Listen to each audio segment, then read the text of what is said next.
நாட்டினுடைய முன்னேற்றத்திற்கா, தியாகத்திற்கா அல்லது வேஷத்திற்கா? பல குடும்பங்களுடைய சூழ்நிலைகள் இவற்றையெல்லாம் அனுசரித்து மக்களோடு மக்களாக ஒன்றாக பழகியவர்களை விரும்புவார்களா, அல்லது விருந்தினர் போல் எப்போதாவது ஒரு வேளை வீட்டிற்கு வருபவர்களுக்கு ஒரு தட்டு உணவு அறிந்து விட்டு திரும்பி அனுப்பிவிடுவது அப்படி இருப்பவர்கள் விரும்புவார்கள்.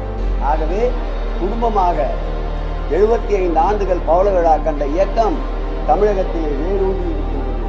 அதைத்தான் நான் முன்பு பேட்டியிலே சொல்லும்போது கூட சொன்னேன். எங்கள் தலைவர் காலிலே நிகமுளைத்த காலத்திலிருந்து அவர் கால்படாத இடங்களே தமிழகத்தில் இல்லை. இன்றைய அரசியல் உலகில் மிகவும் தெளிவாக மக்கள் இருக்கின்றார்கள். சீர்தூக்கி பார்ப்பார்கள். தியாகத்திற்கா அல்லது வேஷத்திற்கா, தேர்தலுக்கா அல்லது நாட்டினுடைய முன்னேற்றத்திற்கா என்று சீர்தூக்கி பார்க்கின்ற போது எங்களுடைய மாண்புமிகு திராவிட மாடல் ஆட்சியுடைய நாயகன் முதலமைச்சர் முத்துவேல் கருணாநிதி ஸ்டாலினாகத்தான் இருப்பார்.